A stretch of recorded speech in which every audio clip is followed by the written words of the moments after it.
Coming up on episode 11 of the Countdown 2 podcast, me, George, Jamal, and Key discuss Liverpool bouncing back from their sorrows, the other English teams in Europe, and also if Kylian Mbappe is on his way to becoming the GOAT.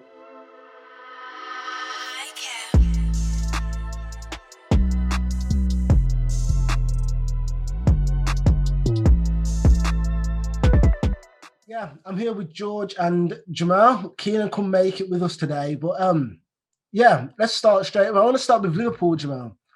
Leipzig midweek, Champions League. Look back. It was a good performance. We needed it. It was a good European performance. Away from home, if you can class it. I know they were away as well, but away from home, clean sheet. As good as you can get, really, in the circumstances. A good performance after what's been a dodgy couple of weeks. Even though I don't think we played badly against Leicester, it was just a dodgy 10-minute spell. But it was a good European performance. We didn't let them create a lot of chances, pressed them well, used the ball well. I took the two best chances that we had, so can't really ask for much more. How about you, George? What are your thoughts of that game between Liverpool and Leipzig? Do you have a chance to have a look at it at all? Personally, I wasn't watching it. I was watching the PSG-Barcelona game.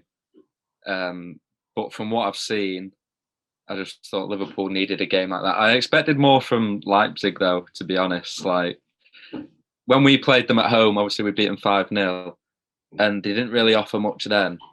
But when we played them away from home, and obviously if they won, they went through, the contrast between the two sides that played was ridiculous. So for Liverpool to turn up and beat them, especially after the run they've had, I thought that it was a massive, massive performance from them. Yeah, Liverpool were they were good. I mean, in my opinion, I don't think they were any better than there was for the majority of the Leicester game. But unlike Leicester, Leipzig, they were the masters of their own downfall. The two goals that they conceded, literally, and Joel, you probably agree. And general play, Liverpool probably were the better team, but the way that they conceded the goals, they were so sloppy, they were so cheap. Bro, this was like, George, at uni, when Simon used to get the ball in midfield, something dodgy could happen. Yeah. That's how it was like. And then they'll panic because of the press, Liverpool press, and then he'll pass it backwards, and then Salah was through. They literally scored both goals like that, Liverpool. But they didn't play better than they did against Leicester, in my opinion, but they were more clinical and they got their bit of luck that they deserved, I guess, coming off recent performance. We needed it. Yeah. We needed that luck. We haven't had no luck recently. There's been so many games where you think the Leicester game is the perfect one. Play so well for 80 minutes, get a goal ahead, and you just think there's a VAR decision, then the Alisson and Kabak thing, you go back to the City game, the Alisson mistakes. You just ain't had that little bit of, all right, this is what you need, a bit of luck, a little bit of a break, and we got it, and it was, you have to take it when you can, I suppose. Exactly. Do you think you're going to carry that into the weekend? You got Everton this weekend. Everton are playing really well. They should have got something out of City, but they kind of folded. But what do you think there? You're right, is it Anfield, I'm sure, because Van Dijk got injured. Yeah.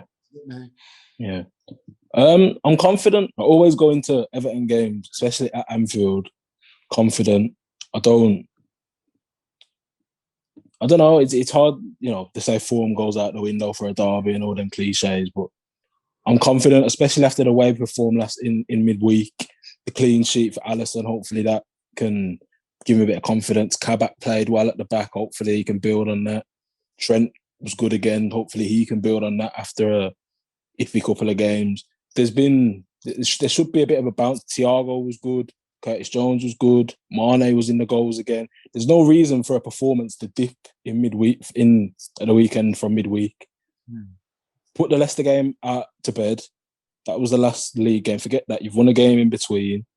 Kick on. It's a derby. There's all the motivation you need. And if you need a bit extra motivation, just look at Van Dijk's knee. That is all the motivation that you need to go out and get the 3 points and kickstart the season again. Because we've come off a bit of a dodgy run. We've had City, Leicester, United, Champions League games, tricky games. We've now got, after this, we've got Sheffield United and Fulham. Perfect chance to go and get 3 wins out of 3. Push yourselves back. That's what you need in this weird season. You only need a run of 3 or 4 games of wins and you're pushing yourself back up. Look at Chelsea. Chelsea fourth. Chelsea fourth. They set their manager 3 weeks ago. You only need 3-4 wins in this dodgy league to push yourself right back up there. This is a perfect time to do it. As you say that, on the reverse side, you only need 3 or 4 wins to see yourself way off. And that brings me to Man United. So midweek in the Europa League, this is what I want to key in here, because here's this fucking Spanish football connoisseur can just love it still. So they're terrible. These Real Sociedad are up there in the Spanish league, and they just got dismantled 4-0 on their own patch. It's just bad. I didn't really watch that game because I was watching the Spurs game at the same time.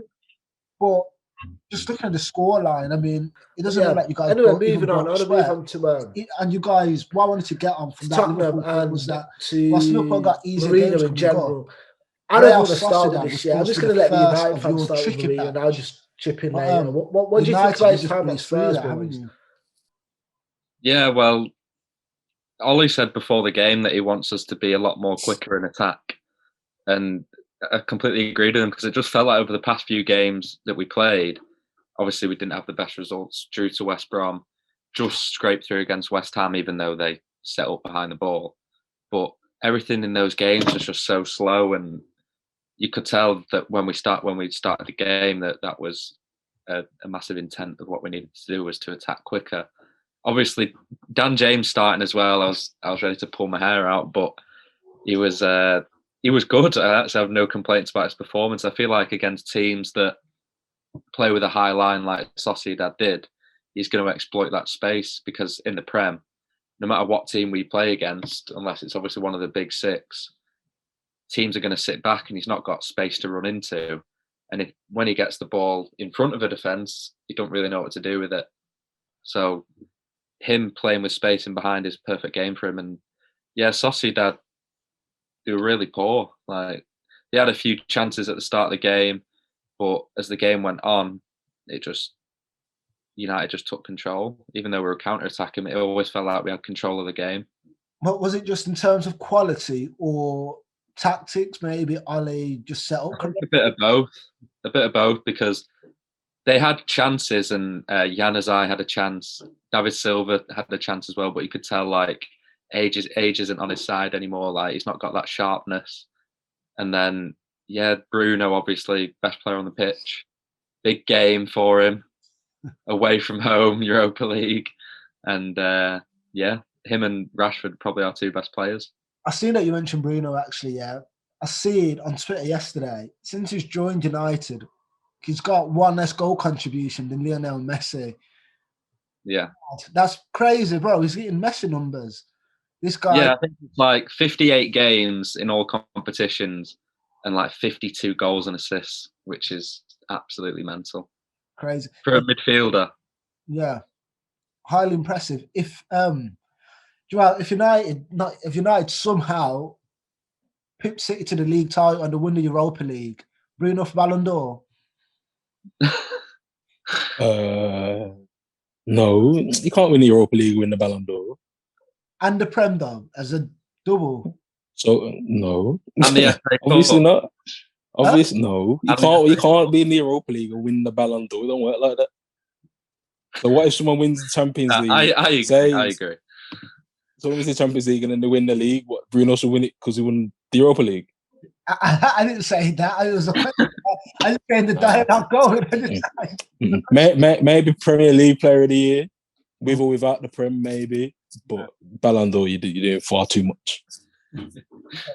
Who is the winner of the Ballon d'Or? It's vacant, isn't it? It's like a wrestling trophy or something. It's very vacant this year. No. Is there any standout players outside of England? Who's the current? Champion? They cancelled the Ballon d'Or, didn't they? But Lewandowski won that FIFA best thing, and if that counts. Mm-hmm. That's just for the Champions League. I don't know if that counts. Yeah, I don't know if that counts. I know. Before we really did one standout player. I don't think. I don't think there is either. It's all about who wins the Champions League, and they'll go off it there. Mm. Before we go back into the rest of Europe, I want to focus on the rest of the English teams in Europe. So, this week we've got Man City coming up as well as Leicester. So this week just gone, we had Spurs. Quickly touch up on Spurs. I mean, there's not much to say. It was the quality of the opposition was just bad. It was so bad. Luke just walked through, but even played out well. Yeah, I saw Lucas's goal. Yeah, and they were just poor. That's what I can say. It was just crap. It's typical Europa League. You never heard of them. Just honestly farmers. But yeah, one probably going to go through, and it depends. But more interestingly, it's Arsenal. They've got Benfica away. They went to Benfica away, come back with a 1-1 draw. That's a positive result for them now. Yeah, got an away goal. We don't lose the game.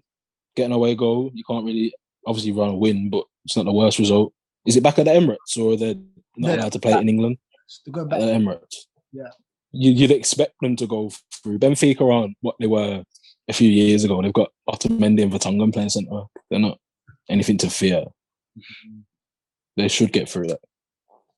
That's the thing, though. I feel like Europa League, if you're not convincingly winning each knockout round until, let's say, the semis, it says a lot about your team. Because the quality is poor, isn't it? Yeah, I agree with that. Yeah. Quality is poor. So especially this year, because the quality it's shocking this year. Yeah, it's awful. You don't even have like a Sevilla that's dropped down to. It's just bad. That was going to be my next point. Since there's no marquee team to drop down from the Champions League, probably Inter Milan are the only one. Do you expect there to be an all English final like we had a couple of years ago in 2019? Yeah. It wouldn't surprise me. I mean, the English clubs are probably the best like quality of opposite. Like all the English teams should beat Inter Milan, I think. Personally, I don't know. I don't think we could. They've got a good manager. They've got a good manager, but Leicester should beat Inter Milan. Leicester are a very good side. Yeah. United should. Are Inter in it? Yeah, I'm sure Inter are in it. Yeah, Didn't they go out of the group? They was in Madrid and Gladbach's group. Didn't they finish bottom of that? Shakhtar come out of that group, didn't they? Let me have a look. And they played in the Europa League. I don't think Inter are in it. I think they're out completely. See Lukaku. Oh yeah, it was Shakhtar. Shakhtar. It's literally poor, you know. It's just AC. It's so bad. It's AC Milan. It's so bad. What Granada in the Europa League? Granada beat Napoli the other day. Granada in Europa League. Oh my! That is shocking, mate. I don't know, man. Yeah, it could be an all English semi-final. Honestly, yeah, it seriously should be. When I look at the teams, there's nobody you should fear in this competition at all. So yeah, I'll be very surprised if an English team don't win it. How about the Champions League? Would you expect an English team to win the Champions League? With the way City's playing, definitely. Who's that? I wouldn't be surprised. City, Liverpool, wouldn't be surprised. Well, even when I look at the Champions League, I just think like there's no teams that I fear there either. Like PSG had a massive result against Barca, but like Barca team's just not what it was, man. Like it's very average. They're obviously not even doing well in La Liga either. But I look at these, I'd probably only say Bayern is probably the only team to fear. Maybe Atletico with the form they're in this season as well. I was about to say I wouldn't want to play them, but more from a style point of view, they're just everything that's awkward for Liverpool or any other team to play. But there's no other than Bayern. I'd include City in the fact that there's no team that anyone should really fear. Anyone can beat anyone over a two-legged tie in both competitions this year. So you'd be a madman to try and pick a winner.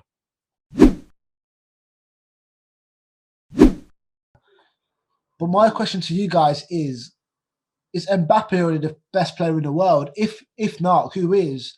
And has he got I'm assuming we've all got Messi as the greatest of all time. Has he got a chance to pick Messi in the future to become the greatest player of all time? I don't think that Mbappe will ever take over Messi as greatest of all time. Because just from a natural ability standpoint, like Messi can literally do everything, and you'll never see Mbappe do what Messi does on a football pitch. But at the same time, I feel like Mbappe is like when Ronaldo was younger, he used to play on the wing and do all the skills and still score the goals. But I feel like Mbappe is just a younger version of like the striker Ronaldo that we now see, if that makes sense. So he'll never be like the greatest of all time, but he might get the goals and have the awards that Ronaldo does. That's how I see Mbappe's career arc, is similar to Ronaldo, not similar to Messi, because I feel like people forget Messi scored 92 goals in a season, in a calendar year. Yeah. Like, that will never ever be seen again. Well, it might be, but it won't be for a very, very long time. And I just think that Mbappe, he's there, he's ready to take over that crown as like best player in the world, because last year he was voted like 4th or 5th in Ballon d'Or, might have even been 3rd. And now that the standards of obviously Messi has dropped, even though he's still playing very well, his standards have dropped compared to what he was. So is Ronaldo's, and all these great players we've seen. It is starting to like catch up to them. So I think that Mbappe is ready. If PSG win the Champions League this year, you have to say Mbappe is best player in the world. Okay, fair point. What do you think, Jamal? I don't think personally in our lifetimes we'll ever see anyone better than Messi. In terms of ability, anyway. But his career, maybe so. He could win the same amount of leagues. He could, in terms of things that he's won in his career, could win the same amount of leagues. Messi's won 3 Champions Leagues, if I'm not mistaken. He could win that. 3 or 4. He's already won a World Cup. He's already got international honours. And he's still only 22 years of age. There's a chance he could be in and around his career accolades. But in terms of actual ability, I don't think he'll ever be better than Messi. But he is on his way to being the best in the world. That was like the statement game. Do you remember when it was ages ago? Do you remember when Messi scored the hat trick in the Clasico? Yeah. And it was like, whoa, who's this kid? I feel like that was kind of like, there's your statement game. People, obviously, we all knew who Mbappe was, and we all seen the last few years and whatever. But I think that's the game that everyone's going like, oh shit, maybe he is the best. Like, there's a conversation before this game. There wasn't a conversation about him being the best right now. Now there kind of is a conversation about, oh shit, it's not about him and Haaland in 5 years' time. It's like, is he actually the best now? I don't think he is yet, but give him another 2-3 years. I think he needs to leave as well. I don't think he can be the best player in a poor league like that. I think he needs to be in a better league, being tested better weekly, coming up against better defenders. I'd like to see him move this summer and see, maybe to Spain. Maybe that's what Spain needs. Maybe it needs another superstar. Maybe Madrid. Seems like he'll end up there. Maybe this summer. And then we can judge him properly for what he is. Yeah. I agree with what you both said about Mbappe. For me, I don't even know who the best player in the world is at the minute. It's always safe to say Messi, but sometimes when I watch him, he's still just walking around. I mean, that's fine when you're scoring hat-tricks in every game, but sometimes as the older I've got, I'm just imagining it as a teammate and how it would feel just to watch a guy that you're literally defending with 10. But when you're attacking, you have to give him the ball all the time, but he's not helping you defending. But that's another issue. But regardless, Mbappe can never get close to Messi because already Mbappe's 21, 22 now.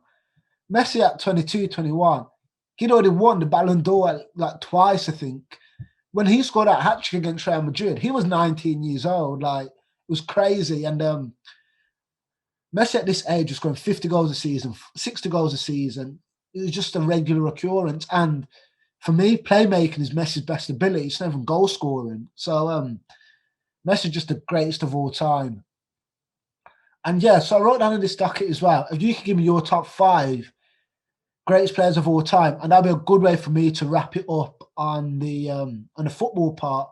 But since I've got both of you guys here, I want to get you guys on record in an NBA for a bit of NBA chat, a bit of NBA discussion. But yeah, quickly, who are your 5 greatest footballers of all time that Mbappe has to try and emulate and break into? Is it a favourite or who I actually think is the top 5? Who you actually think? So I actually think. Okay. In order or just any order 5 to 1. Oh, Jesus. Messi at the top. Cristiano second. Iniesta third. Zidane fourth. Ronaldinho fifth. Whoa. That's interesting. You've left someone off who I'm going to say. So I gave this a bit of thought, and I'm going off. Obviously, I'm only 23, so I've not seen all these great. I don't think that era can compete with this era. But anyway, that's a discussion for another time. George, the thing about George, George always rubbishes like anything before 2000. It's not interesting. Just didn't happen. It's just down to like. It's what we've seen in it. It's hard to talk about players from the 80s and that. Yeah, like they might have been good players, but like if you look at like the football pitches back then and like the balls they used and all the equipment, they might have been good in today's generation, but like back then football just wasn't like levels like it is now. But anyway, my top 5: Messi, obviously, then Ronaldo, then Ronaldinho, then Henry. Ronaldinho, you both got Ronaldinho in the top 5. Yeah. Then Henry, then Iniesta. Henry is a shout. Henry was a shout. I found it silly now. Bro, I didn't even think about Ronaldinho or something. Honestly, I enjoyed watching Ronaldinho a lot, yeah. But the problem that I've got with Ronaldinho, his peak wasn't as long as I wanted it to be. And also, I think because people our age group, especially around their 20s, mid-20s to early 20s, with Ronaldinho, it's very nostalgic because when you grew up watching Ronaldinho, it was always flashy. Like it's like a kid growing up now watching Mbappe or Neymar. So he's always going to be in your mind. But anyway, he's a great player regardless. But my top 5 is obviously Messi number 1, Ronaldo number 2. I'm about to say Ronaldinho. Cristiano Ronaldo number 2. I've got Pele number 3. Oh, come off it, man. Bro, it's ridiculous, sir. He won the World Cup at 17 years old. I mean, I didn't. Did you watch that World Cup? No, I didn't watch. But you have to look at the history of the game. Like, I'm sorry, but if it's what we saw and who we saw, I'd still put Messi number 1, Ronaldo number 2, Zidane number 3. So I'm just moving him up because he was my number 4, and then I'm moving Iniesta from 5 to 4, and to put him to 5, I would probably say.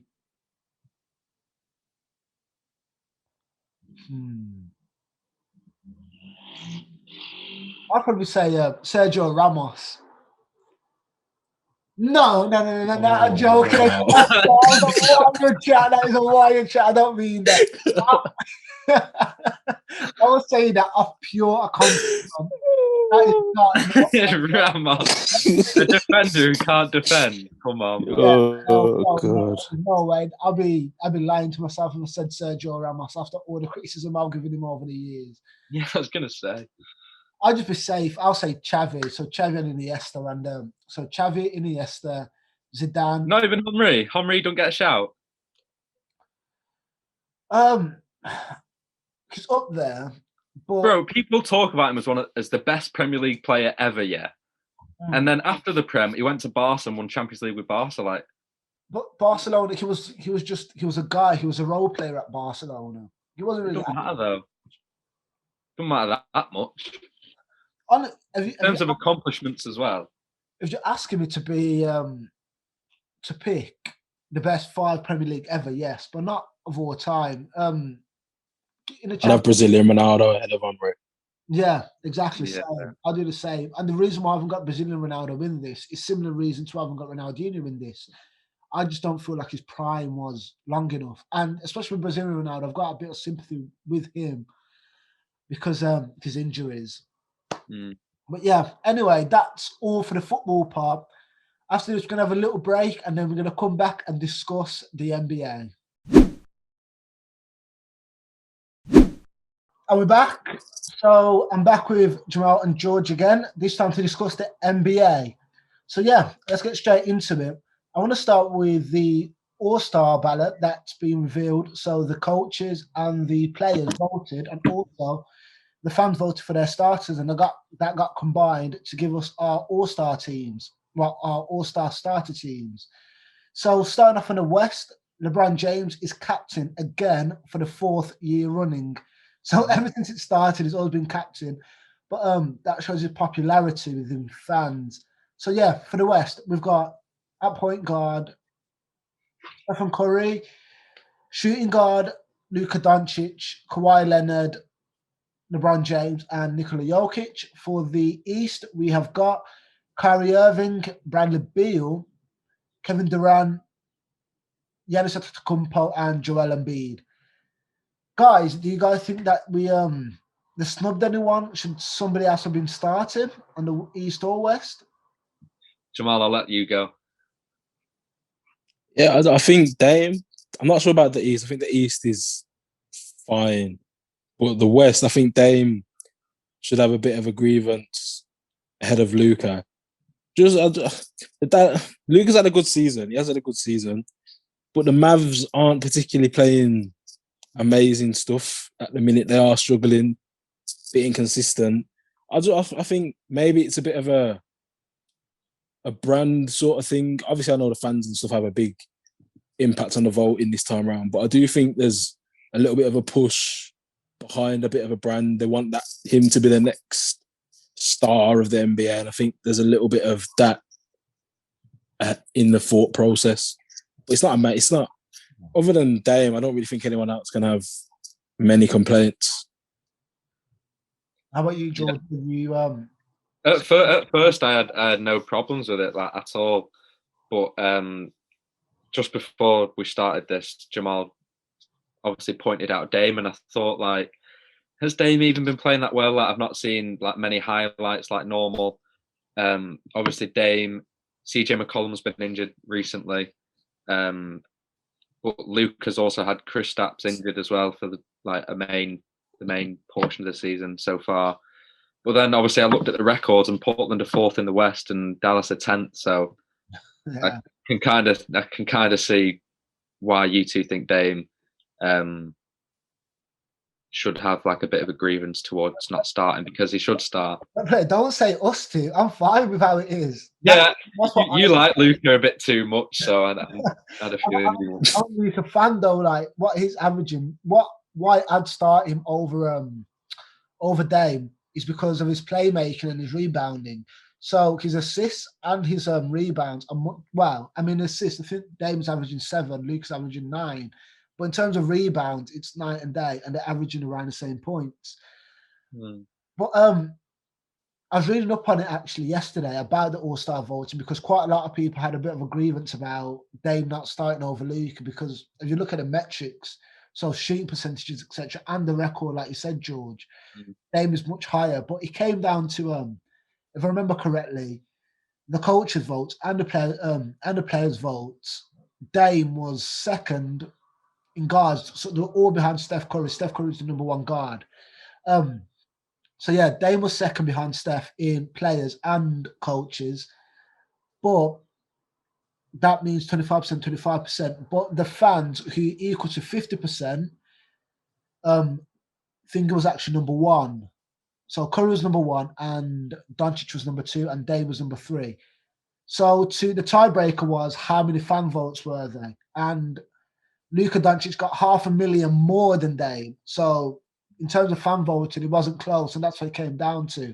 But I mean, like us, the people who watched it and the people who know the metrics, not casual fans, they appreciate what Dame done and what he contributed towards the Trailblazers. But yeah, that's neither here or there. I mean, it wouldn't be the end of the world if Dame got the start. My main grievance is on the East, and it's Kyrie Irving starting. He shouldn't be a starter, bro. It should be Jaylen Brown for the Celtics. Nah. I think so. Honestly, I think so. Jaylen Brown, he's had to carry the team. Second in the East. You just got a Kyrie agenda, man. No, yeah, he really does. You just don't like. Just say you don't like him. It's all right, man. Well, we've discussed this many times. Yeah, I like Kyrie's game. Off the court, that's off the court. It's not about off the court. The reason why I wouldn't start him because he missed about 8 games just because he didn't turn up. He literally just it wasn't. You don't know what was going on in his life. Yeah, you weren't there, man. Turned up to work, bro. He came up. Yeah, Steve Nash just turned up to a press conference. Like, where's Kyrie? He's like, I don't know. Where is Kyrie? His mind, bro. He just didn't go for 8 games. That doesn't count. It doesn't matter. Kyrie's averaging 28.6 assists. 28.6 assists. How about Jaylen Brown? 25 and 3. What's his rebounds? Defense, rebounds. All of this comes into it. Yeah, and position in the standings comes into it as well. They've had COVID though, Boston Celtics. And they're not a massive super team favourite to win the whole thing. Like, Kyrie's just that guy. Okay, that's. I mean, I'm not gonna fight. It's not blasphemy. It's not a tragedy or whatever. It's not against the rules of NBA. So, I mean, the All-Star teams are the All-Star teams. Would live with them. Personally, I would have had Jaylen Brown and Bradley Beal, and on the bench, I would have had Kyrie. But it is what it is. Anyway, to move on. One sec. Before we move on, can I just say it's funny how Utah have the best record in the league, playing the best basketball, and literally no one cares about them or they've got any all-star starters. I mean, I've got Utah. I want to discuss about Utah a bit later on after this next topic, but you've got a good point there. But they're one of them teams where it's similar to Atlanta Hawks a few years back. I mean, they had a few all-star starters, but they're like 4. Yeah, it's like the whole starting 5 got named Player of the Week, and I was like, "What is going on?" It's one of those things. It either tilts one way or another. So because it's such good team basketball and team-oriented stuff, where they'll either get too much credit or they won't get enough credit because it's all being divided around to all the players. But Mitch was played well, so was Gore Bay. But yeah, to move on and go into our next topic, who would you say is your MVP so far? We'll start to say, who do you think? I think there's a few good shouts, to be fair. I would go with Jokic so far, I think. That's interesting. I just think, man, I'm a bit biased because other than Kyrie and KD, he probably is my favourite player in the league. I just think for a big man, the things that he can do and the things that he has been doing this season, the points he's putting up, the assists, the rebounds, everything. It's like he's a point guard playing at centre. The things he can do is ridiculous. So I'd go for him. And and the Nuggets having a decent season as well. So I would say him, but there's quite a few candidates this year. Yeah, that's a good shout. But I'll probably fight back against that a bit because of their record. I mean, he's put up stats. He's put up massive stats. Defensively, he's meh.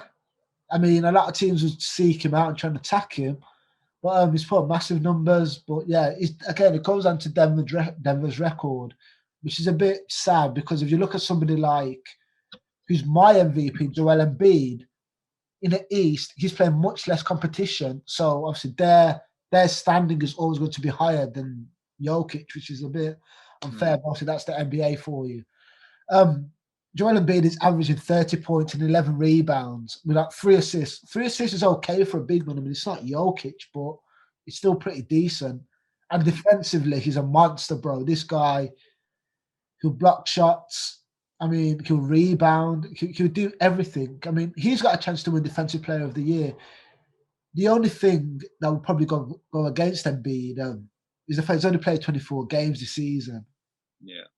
Yeah, that'll come against him. Many teams have played around 32, 34 games. He's only played about 24 out of them 34 games. So yeah, that's Joel Embiid for me. How about you, George? I've got like a 2 at the top that are pretty even at the minute, and it just depends on how it goes over the next few weeks. Who are Embiid and LeBron. and then below that I've got Jokic. LeBron's your MVP of the season, isn't it, Joe? He was until I can't remember what game it was, and I just thought like he needs to step it up a bit. I think it might have been the loss at Denver, and it was a bit of a blowout. So obviously we've got no AD now, so I feel like if LeBron's going to make his case for MVP, it needs to be over the next 5 games. The next 5 games, Miami, Washington should definitely beat. Then Utah, Portland, Golden State. If he goes 4-1 over that next 5 games, then he will be my MVP so far. Was Utah in there? Yeah. Yeah. Okay. Cool. Yeah. Good point there. That he's got an opportunity without AD to definitely solidify. I've got him number 2 then, and I've got Jokic number 3. So I think we've all got pretty good picks here. But yeah. Just to wrap up the whole episode and the whole podcast, I want to know who you guys think, just to get you on record, is going to be representing each conference in the finals. Again, we'll start with Jamal. Depending on AD's fitness, it should be the Lakers. That's with AD.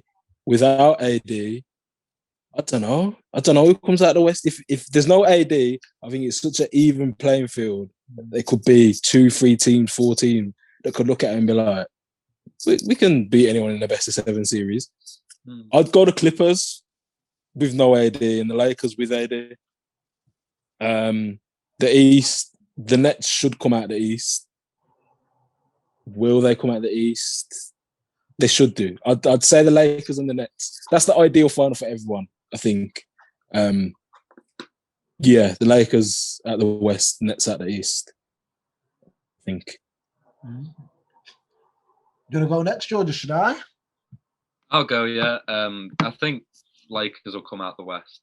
They've obviously had a slow, well, we say slow, that's 22-8 second in the West, but it just feels like they've not really played the best basketball, and they're kind of like saving themselves for like after the All-Star break leading into the playoffs.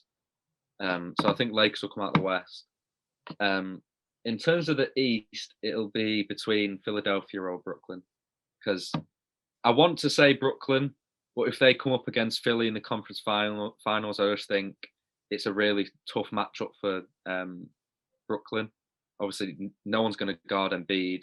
Simmons can match up, but Simmons is probably one of the best defenders in the league. He can match up against Kyrie, Harden, or KD. So yeah, if I had to go in my gut, I'd say Philly, if I'm honest. Just because when it comes to playoff time, the game slows down and it suits Philadelphia a lot more than it will Brooklyn, because Brooklyn are going to have to try and defend at some point. So, no love for Utah, no? None of you know? Nah, if in the playoffs, if you games, and they've beat pretty much all of the teams that we've been mentioning. In the playoffs, I feel like if you play a small lineup, then Gobert's just going to get played off the floor. Okay.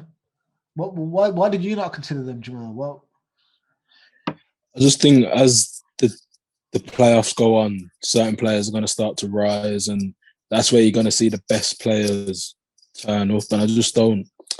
I look at Utah. I think they're a good team. They've got Mitchell, but there's no standout star of the team with playoff experience of a finals, even a Western semi-final that's going to take them far. So I don't know. I don't think they'll make it that far. So yeah, okay, cool. For me, in the finals, I've got Clippers against Philadelphia. Right now, speaking, as of today, as of February, I've got the Clippers against Philadelphia. So in the West, I've said it all season, bro. George, you can back me up. Why Marc Gasol? He cannot play. He is old. He is washed. He won't play in the playoffs, though. Bro, he was terrible in the playoffs of Toronto last year. Yeah, but he won't play. Lakers will just go AD at the 5. No one can stop us. Anthony Davis is not lasting all them rounds at the 5 in the playoffs. All the minutes as well. Last year you can play JaVale McGee, Dwight Howard. These players you can literally let AD bang with the fours, let him play power forward, and not play that many minutes until you actually needed him, until he's got an advantage against the PJ Tuckers, which is, he's technically still playing at the 4 if he's coming up against them 5s. He doesn't have to bang with the likes of Jokic and stuff, does he? Yeah, but bro, you got to think, in the playoffs, it's matchup dependent. So say Lakers come up against Utah, they'll just play AD at the 5. Come up against the Clippers, they'll play Gasol at the 5 when Zubac is in. When Zubac is out, they'll put AD at the 5 to play against Ibaka. Okay, cool. Keep the matchups dependent. I agree with that. So against the Nuggets, is AD playing at the 5 or at the 4? No, Gasol. Bro, Jokic will terrorize Gasol on defense. It will be sad. It will be leaving. It won't be that much. Yes, it will. It will be bad, bro. It will be bad. He will drop about 40 a game on him. I swear to God. It won't be that bad. Yes, it will. Bro, this guy is terrible defensively. It's like he's stuck in the mud. But we saw it in last year's playoffs that when AD went at the 5, the Nuggets couldn't guard AD.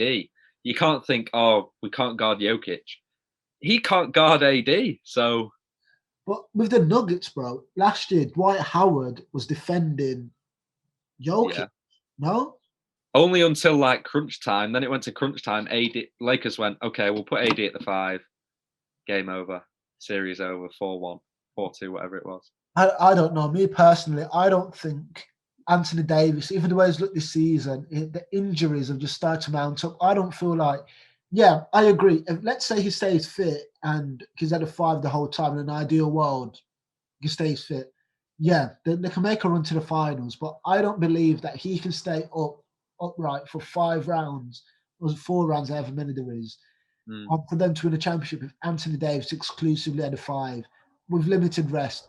In my opinion, whatever minutes Marc Gasol gets in the playoffs, those minutes are a wash. You are losing. Yeah. Like whenever he steps onto the court, you're going to be down. Because of that, I've got the Clippers coming out the West. Anyway, my argument for the Clippers is they've learned from last year. They're more focused. This year, they're being quiet. They haven't been as vocal, like bragging about everything. And Ty Lue, for as much criticism as I do give him as well, he's got championship experience, and that counts for something. So, yeah. You give Ty Lue a lot of hate, but at the same time, he's not like an X's and O's coach. Like the players, they can run their own plays. His job is to manage their egos and manage in-game situations, which is what Doc Rivers wasn't good at last year. Yeah. I agree. When they were 3-1 down against the 3-1 up, against the Nuggets, and they lost, and it went to 3-2. Doc Rivers said, well, Paul George said that Doc Rivers said to them, we just need to execute better. Whereas Ty Lue wanted him to change some things offensively and defensively.